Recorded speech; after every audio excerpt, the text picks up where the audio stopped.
बहुत ही एक दिलदार नेता है वो दिल से काम करते हैं वो, और वो दिल से किसी के लिए बोलते हैं, और वो एक ऐसी पॉलिटिक्स करते हैं उसको प्रोग्रेसिव पॉलिटिक्स बोलते हैं, और शायद वही युवाओं को और लोगों को पसंद आता है। और ये चीज़ दिखा है कि हमेशा संघर्ष करते रहो, क्योंकि वो हमेशा वो संघर्ष की बात करते हैं, हमेशा वो विजन की बात करते हैं। लोग को एज अ फैमिली की तरह ट्रीट करते हैं सब लोग, ऐसा नहीं कि हम एज ए MP एज अपने घर के बच्चों की तरह ट्रीट करते हैं। बहुत सिंपल और बहुत सॉफ्ट नेचर की है, तो वो हम लोग के लिए टिफिन भी लेके आती हैं, और हम लोग से पूछती भी है कि क्या खाना है, क्या पसंद है, तो हम लोग के लिए बना के खुद अपने हाथों से बना के लेके आती है। नेताजी की छवि यही थी कि संघर्ष करते रहो, फल रिजल्ट का वेट मत करो, संघर्ष करते रिजल्ट अपने आप आपके फेवर में आएगा। अदिति तो एक्टिव है राजनीति में। जी उनको, हाँ वो एक्टिव है, अदिति एक्टिव है, और उनको काफी चीजें नॉलेज भी रहती है हर चीज की।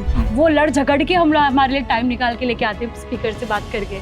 अगर हमने बोल दिया हमें बोलना है तो भैया लड़ जाते हैं। इकरा हसन आपकी दोस्त, सांसद जी, कैसी ट्यूनिंग है, और मछली शहर की विधायक हैं रागनी सोनकर, जी कैसे देखते हैं दोस्ती है आप दोनों लोगों में?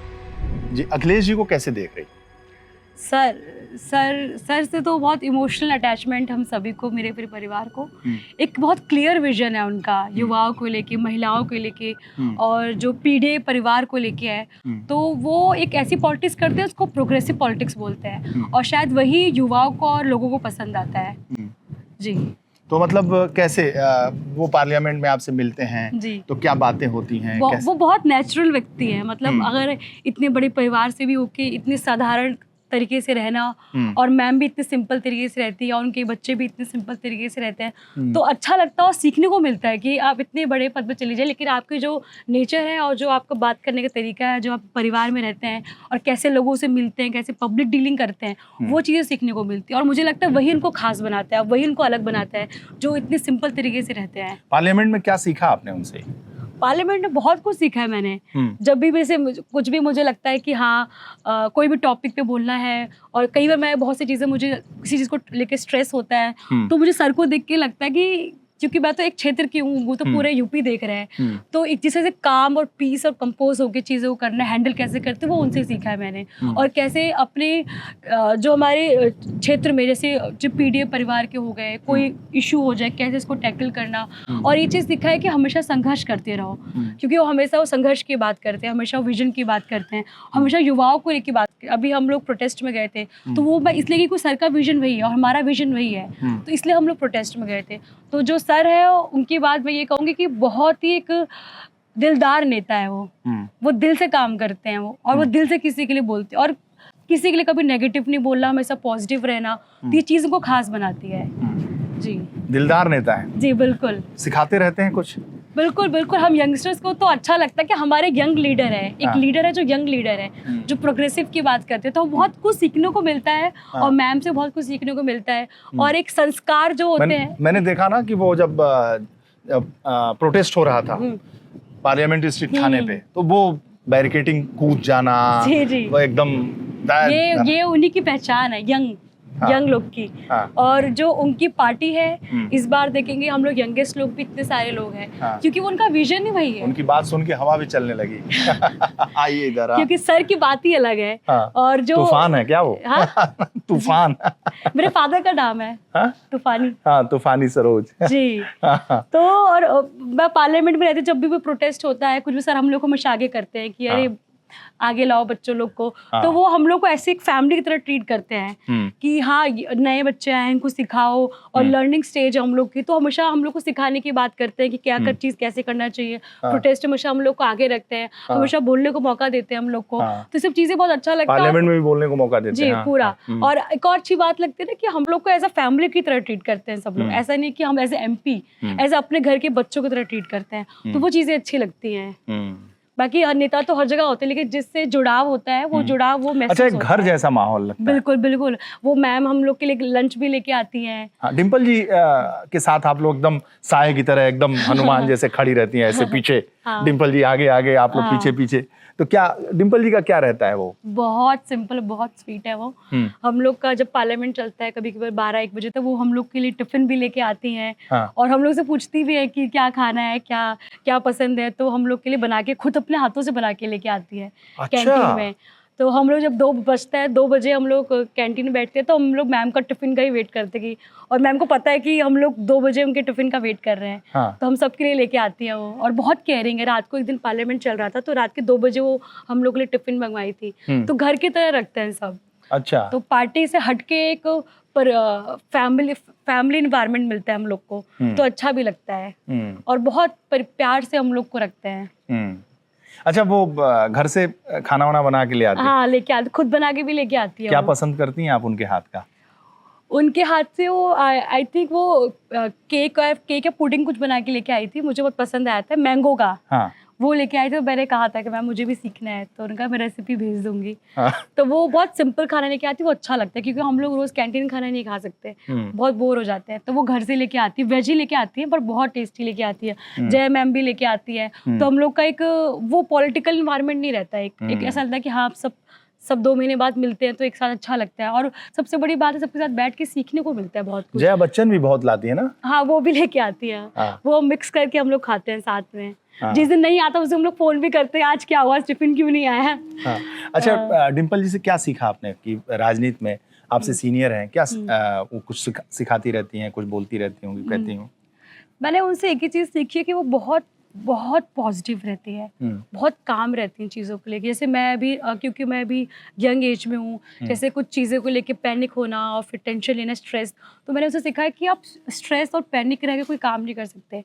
तो उनसे चीज़ें सीखी, कैसे आप पॉजिटिव होके काम कर सकते हो, आपको पैनिक नहीं होना है, आपको शांत होके भी आप चीज़ों को टैकल कर सकते हो।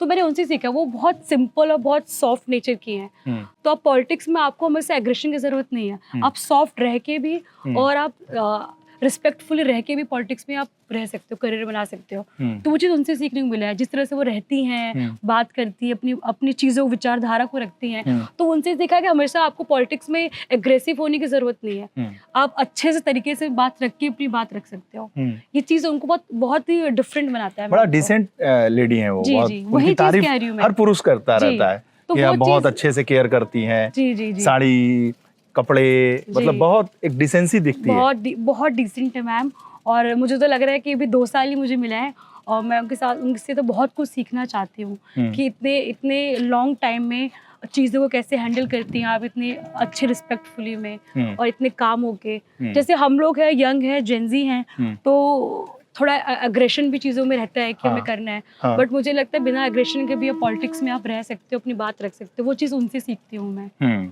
जी, मतलब वो भाई इतने दिन से पॉलिटिक्स में हैं, पार्लियामेंट में, मतलब कैसे कपड़े पहनना, कैसे राजनीति में एक बहुत ही सभ्य लेडी के तौर पे पेश आना, किसी भी पक्ष विपक्ष से। जी, वो बहुत मानती हम सबको, जितनी यंगस्टर्स को है ना। ये देखिए आपके घर के पास से ट्रेन जा रही है। जी, इसके आगे जो है मैंने ट्रेन रुकवाई है। हाँ। शटल एक्सप्रेस ट्रेन रुकवाई है। हाँ। आपके पिताजी को तो रेल मंत्री कहते थे। जी, उन्होंने बहुत काम किया है। हाँ। ये ट्रेन फादर ने रुकवाई थी, वो डिसकंटिन्यू हो गई थी कोविड टाइम में। अच्छा। तो उसको वापस मैंने रुकवाया है इस बार। तो रेल भवन जा जाके। जी, वो 2 साल से मैं लगातार मेहनत कर रही थी। हाँ। और वो फाइनली वो उसको मतलब वो मेरा कार्य पूरा हुआ, और मेरे लिए बहुत बड़ी उपलब्धि है मेरे क्षेत्र के लिए। हाँ। क्योंकि वहाँ पर जो स्टेशन था, वहाँ पे 3 तहसील जोड़ता है वो, तो बहुत ज़रूरी था, लोगों की डिमांड थी, अगर वो ट्रेन वहाँ रुकने लगा तो लखनऊ जाने के लोगों को ईजी पड़ जाएगा। हाँ। क्योंकि यहाँ के लोग को जौनपुर जाना पड़ता था जिले पे। अच्छा। तो बहुत दूर पड़ता, तो अब तो ये मेरा होम स्टेशन ही है, ये पास में यहीं पे है।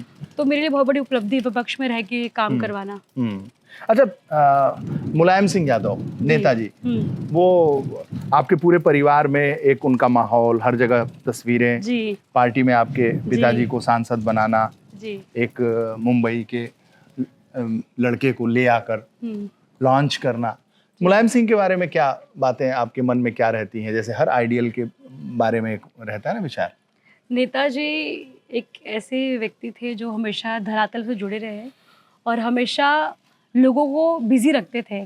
चट्टी चौराहे पे धरना प्रदर्शन कराना, बिजी रखना लोगों को, और वो उनके लिए इलेक्शन मतलब उनके लिए हर टाइम इलेक्शन का समय रहता था। हाँ। ऐसा नहीं कि अभी इलेक्शन है तो अभी, वो हर टाइम हर दिन को ऐसे इलेक्शन लेते थे कि हाँ मेरा लास्ट डे है इलेक्शन का। जैसे कि हम कुछ ऐसे काफ़ी जगह ऐसा होता है कि जो मैंने उनके बारे में सुना, क्योंकि उनसे एक ही बार मिली हूँ मैं, ज़्यादा नहीं मिली हूँ, छोटे में मिली थी उनसे एक बार, क्योंकि मैं स्टार्टिंग दिल्ली में रही हूँ तो ज़्यादा मेरा पॉलिटिकल रहा नहीं है। हाँ। एक ही बार मिली हूँ, थोड़ा सा मुझे एक वो भी लगता है कि काश मैं मिल लेती उनसे एक बार, और अब तो नहीं मिल पाई। मेरी ख्वाहिश थी कि उनसे काश मिल सकती थी। उनके बारे में बहुत सुना है, फादर से स्ट्रगल के बारे में, संघर्ष के बारे में, और कैसे अपने कार्यकर्ताओं को हमेशा आगे रख के रिस्पेक्टफुली उनको सम्मान देना, कैसे उनकी बातें सुनना। और मेरे फादर जो अभी हैं वो उन्होंने नेताजी से ही सीखा है सब कुछ। नेताजी ने ही सिखाया कि राजनीति में संघर्ष के बिना आप आगे नहीं जा सकते। कैसे लोगों के बीच में एक्टिव रहना, कैसे पूरे दिन आप पॉलिटिकली एक्टिव रहो, धरना प्रदर्शन करो, अपनी बात रखो। तो वो जो 24 घंटे एक्टिव रहते हैं मेरे फादर, उन्हीं से सीखा उन्होंने। नेताजी की छवि यही थी कि संघर्ष करते रहो, फल रिजल्ट का वेट मत करो, संघर्ष करते रिजल्ट अपने आप आपके फेवर में आएगा। तो वो नेताजी की पहचान है, संघर्ष। अच्छा, जो बेटे हैं और बेटियां हैं, अदिति भी राजनीति में एक्टिव लगती हैं। जी। वो आपकी दोस्त जैसी लगती हैं। तो जो अखिलेश जी के बच्चे हैं उनसे मिलते हैं, क्या उनमें क्या खासियत आपको दिखती है, क्या बातें होती हैं? देखिए, बच्चे वही सीखते हैं जो पेरेंट्स को देखते हैं काम करते हुए। तो मुझे तो कभी फील ही नहीं आता मैं इतने बड़े परिवार के बच्चों से मिल रही हूँ। इतने सिंपल तरीके से रहते हैं, और अच्छा लगता है ऐसे परिवार से जुड़ना जो आपको सम्मान दे और आपको भी घर की तरह रखते हैं, मुझे भी तो अच्छा लगता है। और उनके परिवार में मैंने देखा है कि सभी बच्चे बहुत ही संस्कारी हैं। जो संस्कार सिखाया उनको, वो मुझे लगता है हर किसी में नहीं आ पाता है। जैसे कि कोई बड़ा परिवार को तो बच्चों में थोड़ा बहुत आ जाता है, लेकिन उनके परिवार में किसी के पास वो नहीं है, जो बोलते हैं कि हम बड़े परिवार के, वो चीज़ नहीं है उनमें, बहुत सिंपल तरीके से रहते हैं। मैं वही कह रही हूँ कि जो फैमिली में जो बच्चे तो देखते हैं वही सीखते हैं। जो राष्ट्रीय अध्यक्ष जी हैं, मैम है, इतने सिंपल तरीके से रहना, सादगी से रहना, वो उनके में भी वही बच्चों में है। यहाँ भी आया तो वो कह रहे थे, अर्जुन भी कह रहे थे, दीदी हम लोग को VIP प्रोटोकॉल नहीं चाहिए, कुछ भी सिंपल तरीके से हम लोग घूमना है बनारस गलियों में। हम लोग बनारस गलियों में ऐसे घूम रहे थे अकेले। तो वो चीज़ है कि वो बहुत सिंपल, उनको सब चीज़ें नहीं चाहिए कि 4 लोग आगे पीछे रहें, बहुत सिंपल तरीके से रहते हैं। अच्छा लगता है उनके साथ रह के। मुझे खुद को फील नहीं होता कि मैं एज ए MP मिल रही हूँ, मुझे खुद लगता है कि मैं एज अ फ्रेंड मिल रही हूँ उनसे। जी। गंगा आरती में जाना, गंगा में घूमना, बनारस की गलियों में कुछ खाना। जी, हम लोगों ने चाय वाय पिया था कहीं। चाय ले गई थी कहीं पिलाने के लिए। अच्छा था वो, बस उस दिन बहुत ज़्यादा हेक्टिक हो गया था बिकॉज रात को हम लोगों ने पूजा किया था, जो काशी में 3-4 बजे रात को करते हैं। हाँ, वो मंगला आरती। हाँ, वो रात को किया था। तो मेरे घर से तो 35-40 मिनट लगता है यहाँ से, तो बनारस में ही आता है। मंगला आरती और सब बाकी चीजें आपने की वहाँ पे। कोई ऐसे बहुत साधारण तरीके से रहना उन लोगों का है? हाँ, बहुत सिंपल है, सिंपल लाइफस्टाइल है। अदिति तो एक्टिव है राजनीति में। जी, उनको, हाँ, वो एक्टिव है। अदिति एक्टिव है। और उनको काफी चीजें नॉलेज भी रहती है हर चीज की। अच्छा। हाँ, पॉलिटिकली बहुत एक्टिव है और बहुत नॉलेज है उनको। अदिति में जी इंटरेस्ट है वो तो। हाँ, अपनी माँ का पूरा चुनाव लड़ाई। जी, बहुत अच्छे से करती है। मैनपुरी, करहल, चारों तरफ। बहुत सेंसिटिव भी है, बहुत सेंसिटिव है। हाँ, बहुत सेंसिटिव है वो। हाँ, हर चीज़ के लिए बहुत सेंसिटिव है, और बहुत ही किसी को भी हेल्प करना हो तो वो तुरंत सोचती है कैसे हेल्प कर दूँ मैं। तो वो चीज़ बहुत अच्छी लगती है कि वैसे कई लोग होते हैं जो इतने बड़े पद पे जाके सोचते हैं कि ठीक है, बहुत कैजुअली चीज़ों को लेने लगते हैं, बट वो कैजुअल नहीं लेती है। वो कुछ भी होता है तो तुरंत उस पर एक्शन लेती है कि हाँ, हम लोग उसमें कैसे मदद कर सकते हैं, क्या कर सकते हैं। तो अच्छा लगता है ऐसे बातचीत करके। इकरा हसन आपकी दोस्त, सांसद जी, कैसी ट्यूनिंग है? क्या बहुत अच्छी ट्यूनिंग, बहुत अच्छी है। हाँ। अच्छा लगता है कि अपने एज के भी लोग हैं पार्लियामेंट में। हाँ। क्योंकि सब तो बड़े ही हैं अपने से। तो मैं, इकरा, पुष्पेंद्र, हम तीनों ही साथ में रहते हैं और तीनों सीखते हैं, और फिर तीनों की कुछ प्रॉब्लम कई बार सेम भी रहती है कुछ चीज़ों को लेके। तो तीनों ही राष्ट्रीय अध्यक्ष जी के पास जाते हैं और बताते हैं। तो अच्छा लगता है कि पार्टी में अपने साथ के अपने एज के लोग हैं। और हम लोग को जब बोलना होता है, तीनों को एक ही टॉपिक बोलना होता है। जब भी कोई टॉपिक आता है ऐसा, तो तीनों की चॉइस, हम तीनों को उसी बोलना होता है। धर्मेंद्र भैया भी कहते हैं ये तीनों यंगस्टर्स एक ही टॉपिक बोलना चाहते हैं। तो तीनों हम एक ही टॉपिक, मोस्टली हम दोनों की चॉइस ऐसी है कि हम दोनों, जैसे कोई टॉपिक है तो तीनों को उसी को पसंद है, उसी को बोलना, उसी में तीनों को टाइम चाहिए। तो मज़ा आता है। फिर हम तीनों अच्छा कोऑर्डिनेशन है, मज़ा आता है काम करने में भी और सीखने में भी। जब मेरे क्षेत्र में कुछ इशू हो तो मैं उससे फ़ोन करके पूछ लेती हूँ, वो मुझसे पूछ लेती है। और बहुत सारी चीज़ें ऐसी होती हैं जो हम लोग शेयर करना चाहते हैं, क्योंकि आपके पास कोई फ्रेंड नहीं है, बट पॉलिटिकली फ्रेंड ज़रूरी होता है। तो वो इकरा है और पुष्पेंद्र है जो उनसे हम लोग शेयर करते हैं कि क्या प्रॉब्लम है, इसका क्या सोल्यूशन निकल सकता है। अच्छा लगता है। और बहुत अच्छी हैं वो, बहुत संस्कारी हैं वो भी बहुत काम पॉजिटिव नेचर के हैं वो। जी, बोलने में उनका भी कोई एग्रेशन नहीं, बहुत ही कूल बहुत अच्छे तरीके से अपनी बात को रखती हैं जी। अब वो भी शाहरुख खान की फैन है, हम दोनों में कॉमन है। दोनों में कॉमन है, उनको भी पसंद है, मुझे भी पसंद। अभी हम सुप्रिया सुले ताई की शादी में गए थे तो SRK वहाँ आए थे, तो हमने कहा था चलो टाइम मिलेगा तो मिलेंगे। इकरा भी थी? हाँ, इकरा, हम दोनों ही थे वहाँ पे। वो भी बहुत बड़ी फैन है SRK की। मुझे लगता है SRK के सभी फैन होते हैं। इसमें कोई क्या अच्छा लगता है SRK में? सब अच्छा लगता है उसमें, ऐसे बता नहीं सकती। बचपन से मैं उनकी मूवीज देखते आई हूँ और वो जो एरा था वो अब शायद ऐसी मूवीज नहीं बनती। मैं पुरानी मूवीज ही देखती हूँ, नई कॉन्फिडेंस मैं नई मूवी नहीं देख पाती। उनका बोलने का तरीका है, बोलने का तरीका है और हर व्यक्ति को वो अपना बना लेते हैं। बात करने का तरीका कैसे है उनका और लोगों से इंटरेक्ट कैसे करते हैं और इतना रिस्पेक्ट देते हैं, तो वो चीज़ इंसान को बड़ा बनाता है। जो मैंने उनसे 2 बार, एक ही बार मिली हूँ, एक बार तो वीडियो कॉल पे बात किया था, तो मुझे चीज़ वही अच्छी लगी कि इंसान को उसका पद बड़ा नहीं बनाता, इंसान को उसका रवैया, उसका नेचर, उसका बिहेवियर बड़ा बनाता है। मैंने उनसे देखा है, मतलब उनको देखा है मैंने ये चीज़। तो मैंने कहा कि ठीक है स्टार तो है, बट उनको मेन स्टार क्या बनाता है, उनका जो नेचर है और लोगों से इस तरह से मिलते हैं इतना प्यार से और उनको अपना ही बना लेते हैं एक मीटिंग में ही। ये चीज़ मैंने उनके में खासियत देखी है। तो इकरा और आप दोनों मिलने गई थी? नहीं, हम मिल तो नहीं पाए थे, स्टेज पे गए थे तो फिर हमें लगा कि यार अभी तो हो नहीं पाया, कभी और मिलेंगे। बहुत ज़्यादा भीड़ था तो हम दोनों ही खड़े थे वहाँ पे, बट हो नहीं पाया पॉसिबल हो। तो हमने सोचा है नेक्स्ट टाइम जब होगा मैच के बाद कभी तो मिलने जाएंगे दोनों। अच्छा, धर्मेंद्र जी की भी आपने बात की कि वो सचेतक है ना। तो आप लोग लड़ते रहते हो कि हमें चाहिए। धर्मेंद्र जी की क्या भूमिका रहती है? धर्मेंद्र भैया की भूमिका है पार्लियामेंट में, वही पूरा हम लोग को संभालते हैं। मतलब वो एक बच्चों की तरह ट्रीट करते हैं हम लोग को कि आज किस पे बोलना है, कोई बोलना चाह रहा है कि नहीं चाह रहा, सबको एडजस्ट करना और कोई नहीं बोल पाया तो उसको बोलना है कि तुमको किसी और में एडजस्ट कर। लेकिन भैया जो है ना वो उसको अपना काम दिल से करते हैं। जैसे हम लोग को बोलना नहीं मिल रहा मौका तो हम लोग को मौका देते हैं, वो एडजस्ट कर देते हैं कि तुम इसमें नहीं उसमें बोल लो। और वो पर्सनली फ़ोन भी करते हैं कि किस पे बोलना है, किस पे बोलना चाह रही हो। तो पार्टी, मैंने बोला हमारी पार्टी ना ऐसी पार्टी है जहाँ आपको फैमिली इन्वायरमेंट मिलता है। ऐसा नहीं है कि किसी को बोलना है तो तुम नहीं बोलोगे, वो सबसे राय लेंगे, सबसे पूछते हैं, सबको मौका देते हैं। नहीं मिल पाता तो कभी और मौका, लेकिन ज़रूर देते हैं मौका वो। तो वो चीज़ अच्छी लगती है। हमारे धर्मेंद्र भैया सबको मौका देते हैं और पर्सनल लेवल पे भी बोलते हैं कि तुमको क्या बोलना है, बताओ मदद कैसे करूँ। पार्लियामेंट की कोई चीज़ हो तो बताते हैं कि इसको ऐसे करो, और कुछ काम कराना है किसी मिनिस्टर से तो बताते हैं कैसे मिलना है, कैसे लेटर पैड लिखना, सब कुछ बताते हैं, एक रास्ता दिखाते हैं हम लोग को पार्लियामेंट में। तो वही हम लोग उन्हीं से, अभी पार्लियामेंट स्टार्ट होगा तो धर्मेंद्र भैया का भी ड्यूटी शुरू हो जाता है, कॉल करना है। और कुछ ऐसे जेंजी वाली चीज़ें होती है जो यंगस्टर्स वाली, तो हम तीनों को बता देते हैं कि तुम लोग को ये काम करना है। अच्छा लगता है उनसे कोऑर्डिनेट करने में भी, बहुत कंफर्टेबल हम तीनों, बहुत ईजिली है ना। और धर्मेंद्र भैया पापा से उनका बहुत पहले से रिलेशन रहा है, तो उनका तो मैं बचपन से सुनते आ रही हूँ। पापा आजमगढ़ के ही हैं तो बहुत पास में ही है। तो धर्मेंद्र भैया बहुत ज़्यादा अपने काम को बहुत वो है, मतलब डिसिप्लिन है अपने काम को लेके वो।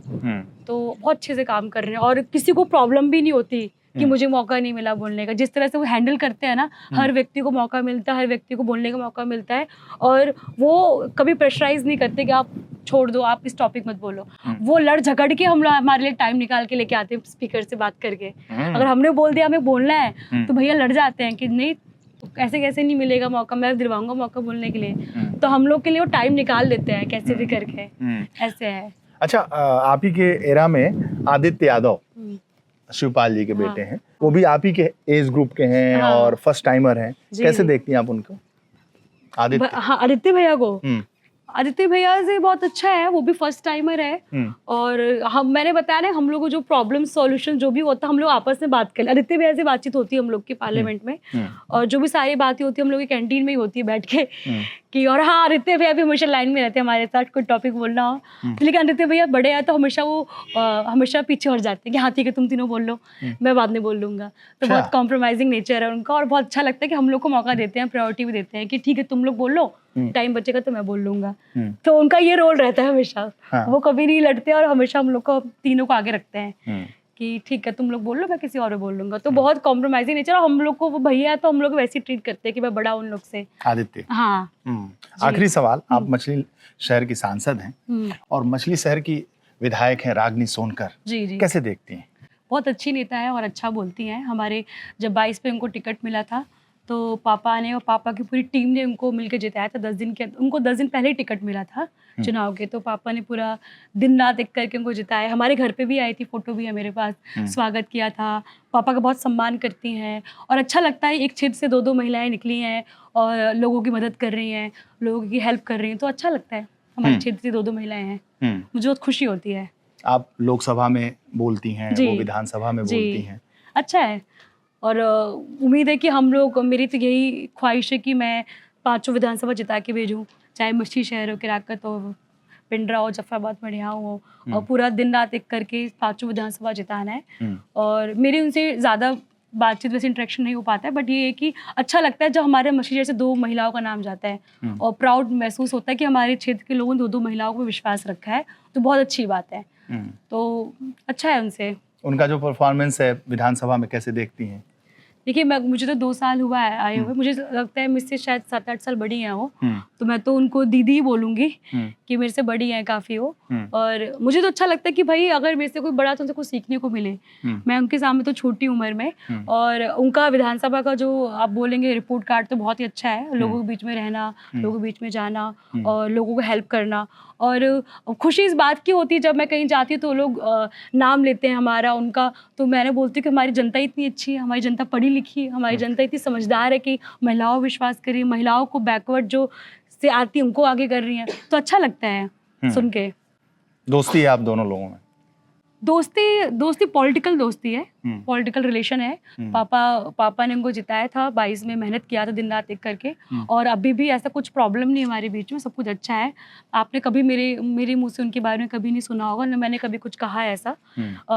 पॉलिटिकल रिलेशन बहुत अच्छा है हमारा उनसे, क्योंकि हम लोग एक ही पार्टी से हैं और दोनों महिलाएं, तो हमारे बीच में कुछ खराबी नहीं है ऐसा।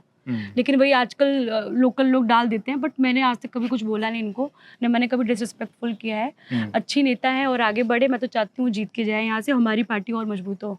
जी, बहुत बहुत धन्यवाद। Thank you.